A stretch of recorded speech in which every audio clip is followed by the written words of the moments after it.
이 요약을 한다라는 게 쉽지 않습니다. 그래서 예를 들어서 한 장짜리를 갖다가 뭐 한 4줄로 요약해라. 그것도 만만치 않고요. 그것을 한 줄로 요약하는 건 더 어렵습니다. 특별히 우리가 지금 사무엘서를 보고 있는데요. 오늘 8장부터 10장까지를 제가 잠깐 요약해 보도록 하겠습니다. 이제 사무엘은 늙고 그는 두 아들을 이스라엘의 사사로 세웁니다. 그런데 그 아들들은 아버지 길을 따르지 아니하고 뇌물을 받고 불공정한 판결을 내립니다. 이에 이스라엘 장로들이 모여 사무엘을 찾아와서 이렇게 말합니다. 우리 사무엘상 8장 5절입니다. 그에게 이르되 보소서 당신은 늙고 당신의 아들들은 당신의 행위를 따르지 아니하니 모든 나라와 같이 우리에게 왕을 세워 우리를 다스리게 하소서 한지라. 이스라엘 장로들의 말과 요구에 사무엘의 마음은 불편해집니다. 이에 하나님께 기도합니다. 우리 사무엘 8장 7절입니다. 여호와께서 사무엘에게 이르시되 백성이 네게 한 말을 다 들으라. 이는 그들이 너를 버림이 아니요 나를 버려 자신들의 왕이 되지 못하게 함이니라. 사무엘은 여호와의 말씀대로 그들에게 왕의 제도에 관한 설명을 합니다. 그리고 그 제도로 인한 너희들이 감당해야 할 책임과 부작용에 대해서 사무엘에게 말씀해 주십니다. 이에 사무엘은 백성들에게 그대로 이야기를 하죠. 그러나 이스라엘 백성들은 그럼에도 불구하고 왕을 세워달라 요구합니다. 이에 사무엘이 베냐민 지파 기스의 아들 사울에게 기름을 부어 이스라엘의 초대 왕으로 세웁니다. 우리 사무엘 10장 1절 말씀입니다. 이에 사무엘이 기름병을 가져다가 사울의 머리에 붓고 입맞추며 이르되 여호와께서 네게 기름을 부으사 그의 기업의 지도자로 삼지 아니하셨느냐. 8장에서 10장 1절까지 요약해 보았습니다. 오늘 첫 번째 생각해 볼 이야기는요. 이스라엘이 왕을 구하는 일에 대하여 사무엘이 그 일을 기뻐하지 않았다라는 것입니다. 우리 사무엘상 8장 6절 잠깐 보겠습니다. 우리에게 왕을 주어 우리를 다스리게 하라 했을 때에 사무엘이 그것을 기뻐하지 아니하여 여호와께 기도하매. 세번역 성경으로 읽으면 좀 더 의미가 분명해집니다. 왕을 세워달라는 장로들의 말에 마음이 상하여 라고 번역하고 있습니다. 사실 이스라엘의 대표로 사무엘에게 찾아와서 왕을 요구했던 이스라엘 장로들 입장에서도 생각해 보면 쉽지 않은 발걸음이었습니다. 그잖아요. 약간 그 지도자에게 그 바른 이야기를 한다라는 게 그의 허물을 들춰낸다라는 게 쉽지 않다라는 거예요. 왜냐하면은 이 이스라엘 장로들도 사무엘에 대해서 너무 잘 알고 있었거든요. 어린 나이부터 엘리 제사장의 문화로 들어가서 블레셋과 전쟁에서 이스라엘이 큰 패배를 당하고요. 더불어 사사들이 다 죽게 되잖아요. 그리고 언약궤를 빼앗겨요. 그런 절대 전명의 그 위기 가운데에서 이스라엘의 사사로 부름을 받고요. 그 위기를 극복하고 평화를 이룹니다. 그 일의 1등 공신이 사무엘이에요.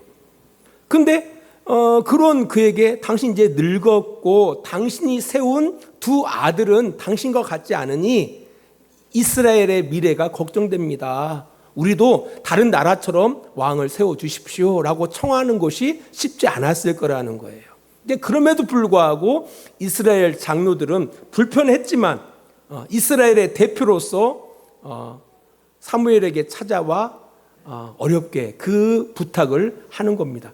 요구를 하는 거예요.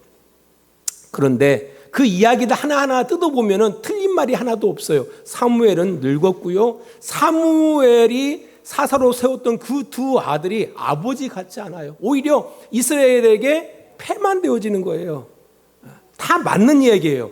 그럼에도 불구하고 사무엘의 마음은 상해요. 그 말을 듣고 마음이 상했다라고 이야기하고 있습니다.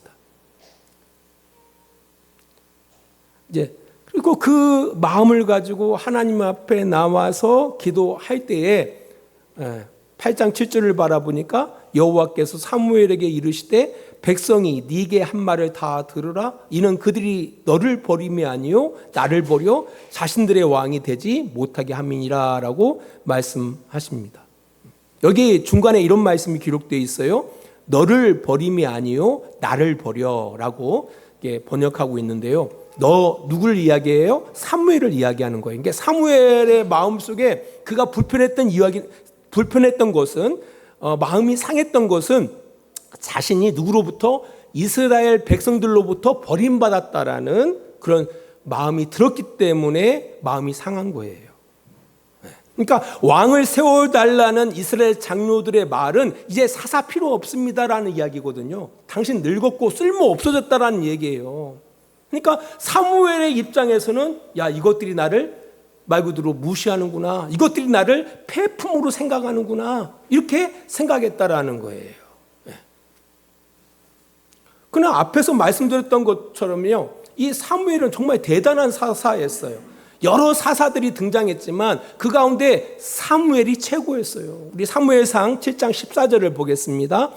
브레셋 사람들이 이스라엘에게서 빼앗았던 성읍이 에글론으로부터 가드까지 이스라엘에게 회복되니 이스라엘이 그 사방 지역을 브레셋 사람들의 손에서 도로 찾았고 또 이스라엘과 아모리 사람 사이에 평화가 있었더라. 이게 사무엘 때에 이스라엘 전체가 사무엘 때 하나가 되어졌어요.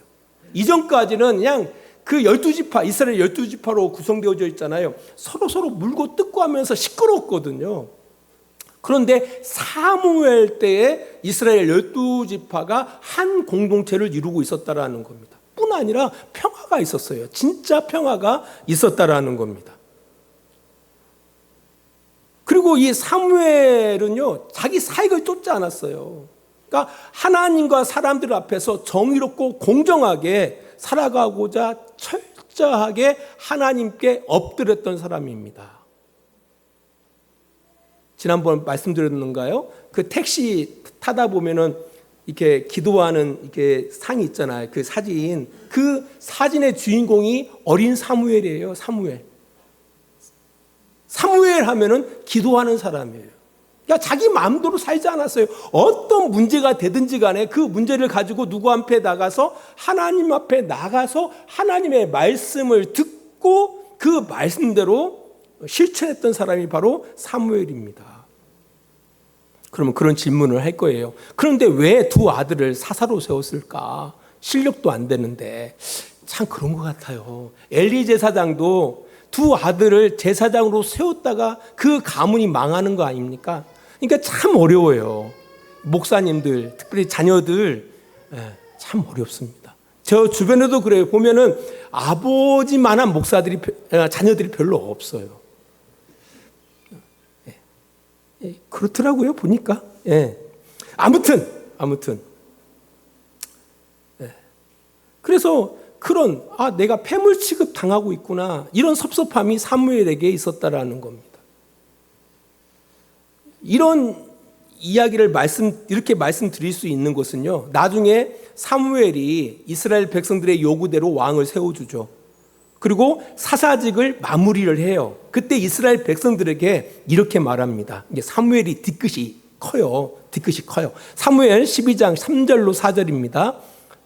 보겠습니다. 내가 여기 있나니 여호와 앞과 그의 기름 부음을 받은 자 앞에서 내게 대하여 증언하라. 내가 누구의 소를 빼앗았느냐, 누구의 나귀를 빼앗았느냐, 누구를 속였느냐, 누구를 압제하였느냐, 내 눈을 흐리게 하는 뇌물을 누구의 손에서 받았느냐. 그리하였으면 내가 그것을 너희에게 갚으리라 하니 그들이 이르되 당신이 우리를 속이지 아니하였고 압제하지 아니하였고 누구의 손에서든지 아무것도 빼앗은 것이 없나이다 하니라. 이게 송별식 때 사무엘 사사가 이제 왕이 이제 세워졌으니까 사사는 직임이 끝난 거예요. 그때 마지막 이스라엘 백성들에게 한 말이에요. 너무 섭섭해서. 내가 너희들한테 무슨 잘못했느냐. 근데 왜 늙었다고 나를 폐물 취급하느냐라고 하면서 나 정말 일평생 하나님과 너희들 앞에서 정말 공의롭고 정의롭게 살았다. 뇌물 받지 않았다. 나 떳떳하다라고 이야기를 하는 거예요. 근데 사실 이런 일들이 뭐 비단 사무엘 뿐이겠습니까? 언젠가 우리도 누군가로부터 이 사무엘이 느꼈던 그 감정을 반드시 느낄 때가 올 것입니다. 저도 느낀 적 있다니까요. 그래서 예전에 한번 말씀드렸잖아요. 나 아버지 그만둘래 하면서. 이 남의 이야기가 아니에요. 우리들의 이야기고요. 무엇보다도 우리 부모님들의 이야기입니다. 사실 우리 부모님들 늙고 정신도 예전과 같지 않습니다. 이제는 누군가의 도움 없이는요, 한 걸음도 스스로 걸을 수 없는 노쇠한 몸이 되어졌어요. 이게 사실 육체적으로 연약한 것만 해도 정말 괴로워요. 그런데 자식들의 그 말 한마디, 행동 하나가 부모님들을 더욱 괴롭게 할 때가 있습니다. 사실 저도 마찬가지예요. 설교하는 저도 어머니에게 그렇게 섭섭한 이야기들, 섭섭한 행동을 한두 번 한 게 아니에요. 한 번은 그러더라고요. 저희 어머니 펑펑 우는 거예요. 이것들이 나를 폐품 취급한다고, 쓰레기 취급한다고. 왜요? 섭섭한 게 있는 거죠. 자식과 가정을 위해서 일평생 헌신했는데 그런 수고에 대하여 인정하기는커녕 이제 늙었다고, 짐이 된다라고 말을 함부로 했었고. 근데 그런 섭섭한 마음이 있는 거죠. 근데 한번 생각해 보십시다. 우리 부모님들이 없이 지금 우리를 상상할 수 있겠습니까? 우리는 어디서 나왔나요? 우리가 어떻게 태어났고, 어떻게 길러졌고, 어떻게 배움을 입고 여기까지 왔는지 한번 생각해 보시라는 거예요. 뭐 사실 조금 더 뭐 그런 부모님들의 차이는 있겠지만요, 대부분 부모님들은요 진짜 자식을 위해서, 가정을 위해서 정말 헌신한 것이죠. 사실 우리의 부모님들은요 폐 건전지처럼 버려지는 그런 존재가 아닙니다. 사실 우리가 또 우리의 가정을 존속해 하신 정말 소중한 분이라는 거예요. 그래서 정말 사실이 그래요. 늙고 스스로 진짜 누가 도움하지 않고선, 도움이 없이는 한 걸음도 걸을 수 없다는 거, 그건 분명 사실이라는 거예요. 그럼에도 불구하고 그분의 족적이 있기 때문에, 그분의 수고와 그분의 헌신이 있었기 때문에 우리가 존재하는 거잖아요. 그래서 그런 부분에 대해서 인정해 드려야 한다는 거죠. 존중해 줘야 한다는 거예요. 부모님들이 그런 섭섭한 마음 생기지 않도록 우리의 말과 행동을 더욱 조심해야 한다는 거예요. 그래서 늙고 그나마 마음이 약해져 있는 여러분의 부모님들의 손을 한 번 더 잡아주시고 또 안아주시고 말씀해 주세요. 엄마, 아빠, 우리를 위해서 헌신하셨기 때문에 지금 우리가 있다고. 그래서 늘 고맙고 감사하다고, 그리고 사랑한다고. 그렇게 고백해 주세요. 전화하세요. 전화하세요. 뭐 비단 부모님이시겠습니까? 여러분의 아내와 남편들은 어떻습니까? 어젯밤에 아내가 갑자기 여보 손이 저리라고 손 좀 주물러 달래요. 그래서 어떻게 해요? 주물러 줬죠.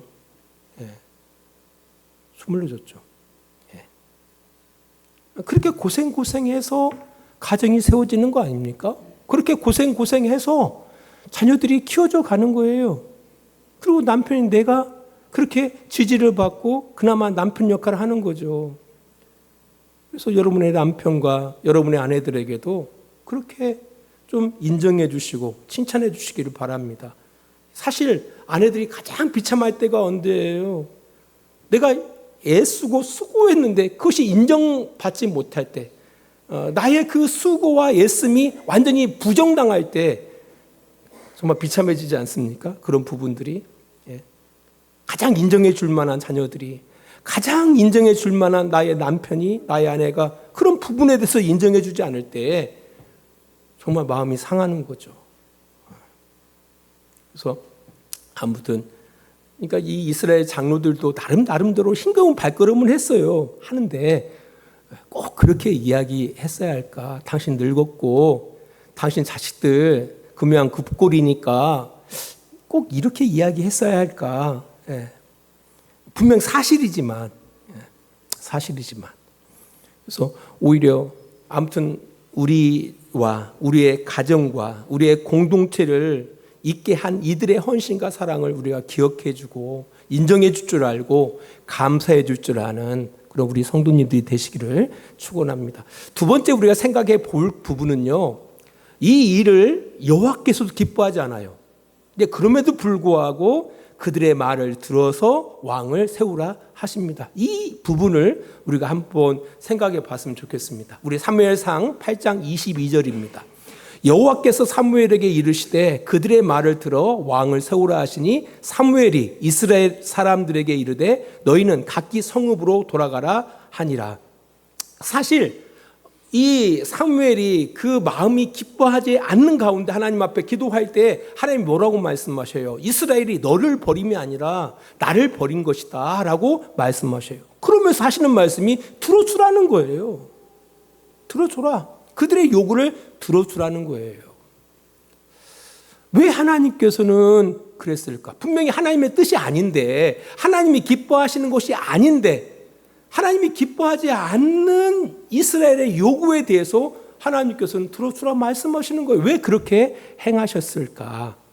한번 생각해 봐야 한다라는 거예요. 한번 곰곰이 제가 생각해 봤어요. 이 이스라엘 장로들이, 이스라엘 대표들이 사무엘에게 찾아 왕을 요구할 때에 그들은 하나님의 의중을 묻고자 했을까? 아니면은 이미 결정한 가운데 찾아온 것일까? 이 정황상 이렇게 바라보면은요, 그들은 어떤 하나님의 의중을 묻고자 온 게 아니에요. 뭐 사무엘의 어떤 의중을 묻고자 온 것도 아닙니다. 이미 결정했어요. 이미 결정하고 찾아온 거예요. 이게 통보야, 통보. 그래서 아무튼 사무엘이 하나님 앞에 기도했을 때 하나님께서는 사무엘에게 말하죠. 이스라엘에게 왕을 세웠을 때 그들이 감당해야 할 어떤 책임과 또 잘못 세웠을 때의 어떤 부작용에 대해서 충분히 설명해 줘라 라고 했을 때 사무엘이 그들에게 설명하죠. 근데 그들이 어떻게 반응해요? 8장 19절 보겠습니다. 사무엘상 백성이 사무엘의 말 듣기를 거절하여 이르되 아니로소이다 우리도 우리 왕이 있어야 하리니라고 기록하고 있습니다. 이게 세번역 성경을 바라보면은요, 이렇게 일러 주어도 백성은 사무엘의 말을 듣지 않고 말하였다라고 이야기하고 있습니다. 그러니까 들을 생각이 없었던 거예요. 어떤 의중, 하나님의 뜻 아니에요. 뭐 사무엘의 뜻 아니에요. 이미 그들은 결정을 가지고 온 거예요. 통보하는 거예요. 왕을 세워주십시오 라고.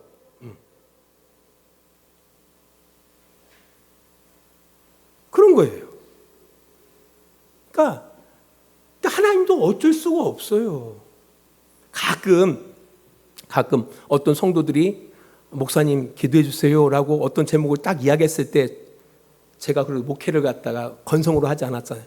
이미 결정돼 있어요.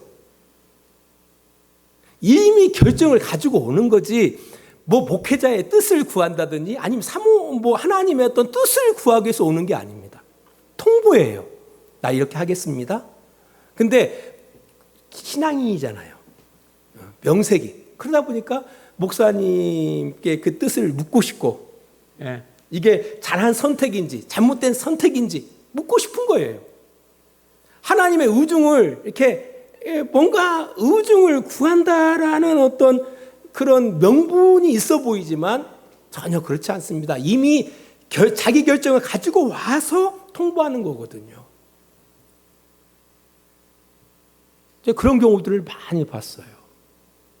어떤 가정이 이게 좀 한국에 좀 어려움이 있었거든요. 그러다 보니까 미국을 결정했어요. 그리고 기도해 달라요. 왜 기도해 달라고 해? 이미 결정해 놓고. 안 그래요? 왜 기도해 달라고 그래요? 이미 자기는 결정해 놓고. 자기가 이미 결정했거든요. 이제 생각한 거예요. 한국에서는 힘들지만 미국 가면은 괜찮아질 거야. 그러니까 아무리 주변에서 2차 해가지고 이런 일이 있을 수가 있으니까 다시 한번 생각해봐. 다시 한번 생각해봐. 들려지지 않아요. 그러니까 결국 갔다는 거 아닙니까? 그리고 18개월 만에 돌아오더라고요. 18개월. 갈 때는 하나님 믿으시고 올 때는 우리의 사람이 그래요. 우리의 사람들이.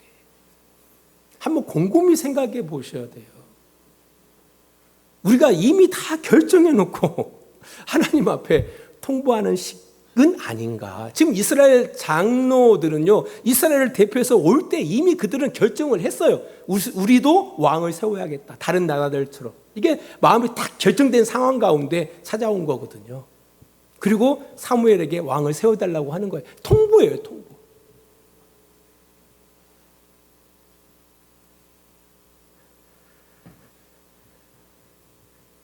이 부분에 대해서 하나님께서도 뭐라고 말씀하셔요? 너를 버린 것이 아니라 나를 버린 것이다 라고 이야기하고 있어요. 왜 그 말씀을 하시냐면요. 왜 그 말씀을 하시느냐라고 할 때 우리 사무엘상 12장 11절 12절을 보겠습니다.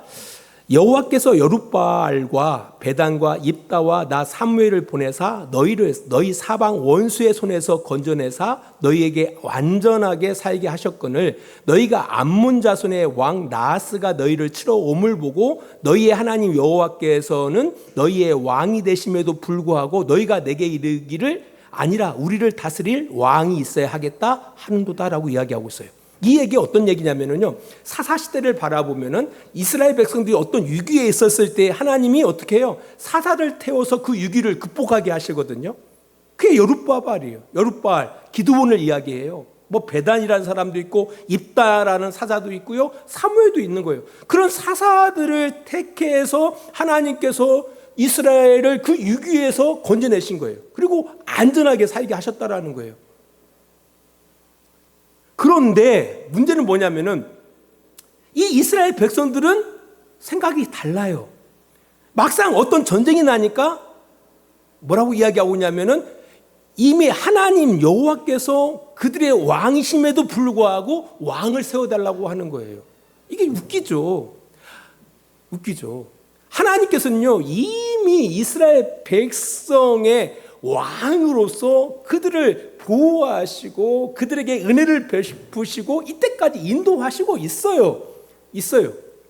보이지는 않았지만 하나님이 사사들을 택하셔 그때마다 우리를 인도하셨거든요. 이스라엘을 승리케 하셨거든요. 그나마 안정케 하셨거든요. 근데도 불구하고 이스라엘 백성들은 끊임없이 뭘 구해요? 왕을 구하는 거예요. 왕이 계신데 왕을 구하는 거예요. 앞에서 이야기했던 것처럼 자, 지금 사사시대예요. 하나님 사사를 통해서 이스라엘 백성들을 다스리고 있었거든요. 근데 이스라엘 백성들은 뭘 요구해요? 왕을 요구하는 거예요. 시스템이 바꿔줘야겠다라는 거예요. 환경을 바꿔봐야겠다라는 거예요. 그러니까 그들이 생각할 때 환경이 바꿔지면 이스라엘이 안전할 것이다라고 생각했던 거예요. 근데 사실 환경이 중요한 게 아니거든요. 정말 중요한 것은 그들을 보호하시고 그들을 인도하시는 하나님이 그들의 왕이셨기 때문에 그들이 안전할 수 있었던 거거든요. 이해되세요? 이게? 환경이 중요한 게 아니에요. 그러면 사사 때는요.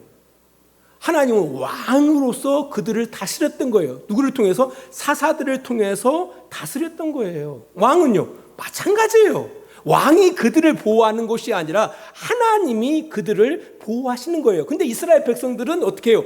환경이 보여지는, 변화되어지는 환경이 자신을 보호한다라고 생각했다라는 거예요. 결국은 그들의 근저에는 그 밑바탕에는 뭐가 있는 거예요? 보이지 않는 하나님이 아니라 보이는 신을 원했던 거예요. 신을. 그 보이는 것이, 그 환경이, 그 변화되어지는 그 시스템이 자기를 뭐 한다고? 유익하게 한다라고 그들이 생각했다라는 거죠. 그래서 우리 성도들이 그러잖아요. 힘들 때 하나님, 돈 좀 주세요. 돈만 있으면 내가 신앙생활 잘 할 수 있을 것 같은데.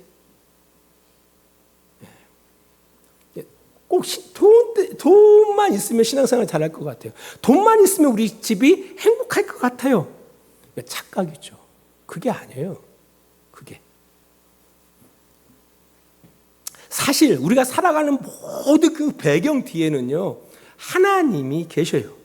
여호와 하나님께서 우리로 하여금 살게 하시고 움직이게 하시고 존재케 하시고 있다라는 거예요. 그러니까 우리 뒷배경에는 하나님이 계시는 거예요. 믿는 사람뿐 아니라 믿지 않은 사람들까지도. 아니, 들풀을 보세요. 들풀.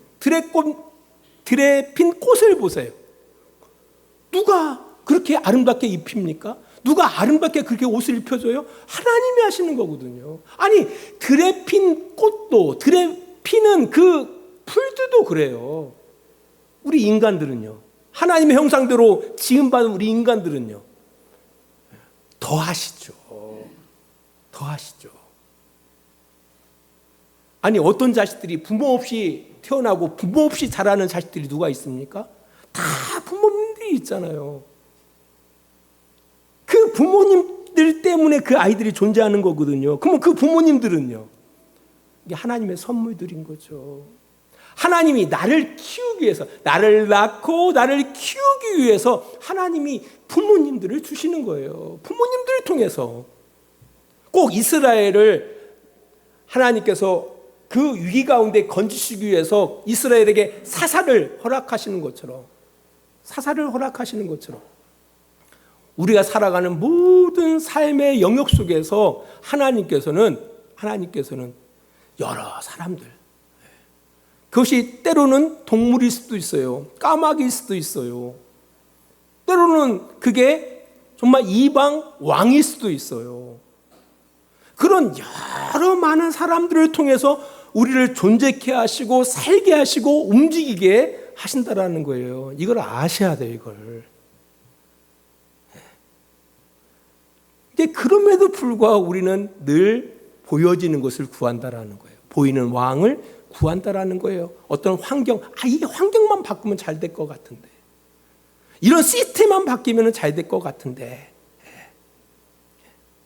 그게 아니다라는 거예요. 이 사실을 말한다고 될까요? 안 돼요. 왜? 이미 우리는 결정되어져 있거든요. 이미. 그래서 하나님은 허용하셔요. 우리가 구하는 것이 하나님 마음에 합한 것이 아님에도 불구하고 그걸 허용하셔요. 한번 해봐. 그리고 우리는 그런 시행착오들을 통해서 깨닫게 되어지는 거예요. 이게 아니구나. 시스템이 바뀐다고 해가지고, 환경이 바뀐다고 해가지고 달라지는 것은 아니구나라는 것을 깨닫게 되어지는 거예요. 중요한 건 바로 뭐예요? 그 배경 가운데 있는 하나님을 인정하고 그 뜻 가운데 살아가는 것이 중요하구나라는 것을 깨닫게 하신다라는 겁니다. 우리는 종종 불확실한 그 미래와 어려움 속에서 어떤 보여지는 해결책을 찾으려고 노력을 해요. 어떻게 하면 우리 남편을 변화시킬까? 어떻게 하면 하죠. 그래서 이것도 바꾸면 되지 않을까? 저것도 바꾸면 되지 않을까? 이렇게 생각하는데요. 중요한 것은 그렇지가 않습니다. 그것 때문에 살고 죽고 하지는 않아요. 가장 중요한 것은 우리에게 평안을 주시고 우리에게 안전을 주시는 분은요, 여호와 하나님 한 분밖에 없어요. 그 분이 계심을 잊지 않아야 한다라는 거예요. 우리의 유일한 왕이시고 그분의 다스림 안에서만 우리는 진정한 평화를 누릴 수가 있다라는 거예요. 이제 그런 차원에서 그냥 우리가 만나는, 우리가 함께하는 사람들을 여러분들 쉽게 여기지 마세요. 그 사람들이 소중한 사람들이거든요. 왜? 우리를 정죄케 하고요, 우리를 살게 하고요, 우리를 움직이게 하는데 하나님의 뭡니까? 하나님의 도구들이거든요. 하나님은 그렇게 일하셔요.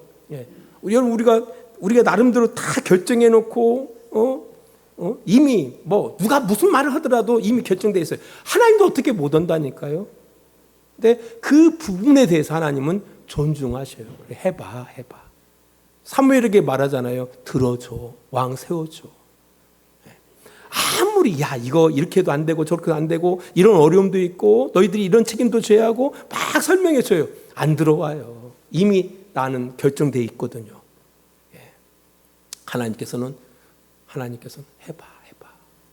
진짜 중요한 것은 사실 그게 아니에요. 제일 중요한 것은 어디에 있어요? 하나님의 왕 되심에 있는 거예요. 이미 우리가 뭐 환경을 의지하든 뭐를 하든 그게 중요하지 않거든요. 그 밑바탕에는 뭐예요? 그러든 저러든 간에 하나님은 우리의 왕으로서 우리의 쓸 것을 공급하시고 우리의 인생 가운데 이 모양 저 모양으로 이끌어 가시는 거예요. 우리가 실수하고 잘못할 때 그걸 통해서 우리를 교정시켜 줄 뿐만 아니라 또 그것을 통해서 배우게도 하시거든요.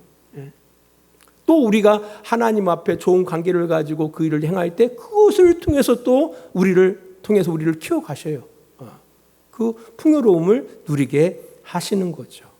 아무튼 하나님의 일하심이 그렇다라는 사실을 꼭 기억하시고 우리의 삶에 하나님의 주권을 항상 기억하시고 그래도 살아갔으면 좋겠습니다. 그래도 그렇게 살아가려고 노력하는 우리들이 됐으면 좋겠습니다. 미리 결정해 놓으시고 하지 마시고 하나님의 뜻이 무엇인지.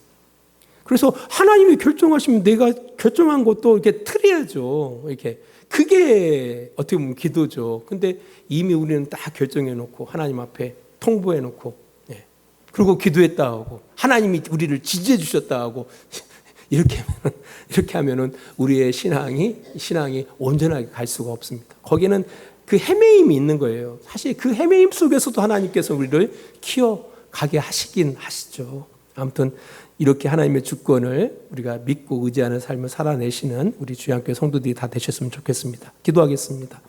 하나님 아버지 감사합니다.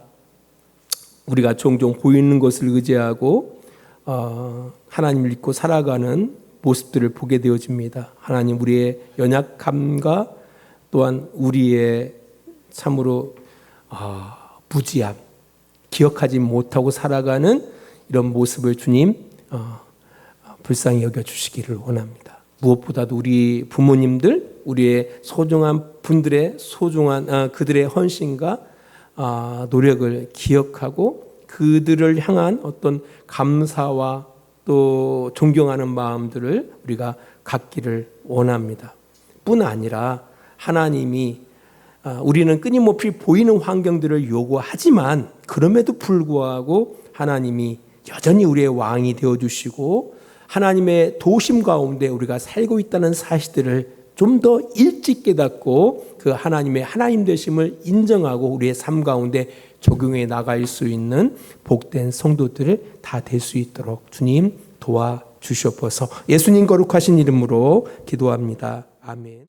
우리 아버지 하나님의 그 크신 사랑하심과 예수 그리스도의 십자가의 은혜하심과 성령의 감화와 감동과 지키시고 인도하심이 오늘도 시간을 구별하여 하나님께 예배하며 하나님의 뜻 안에 우리의 삶을 꾸려나가기를 원하는 귀한 성도들의 머리 위에와 그들의 가정과 직장과 사업장 위에 하나님의 놀라우신 은혜와 사랑이 늘 함께 해주시기를 간절히 축원하옵나이다. 아멘.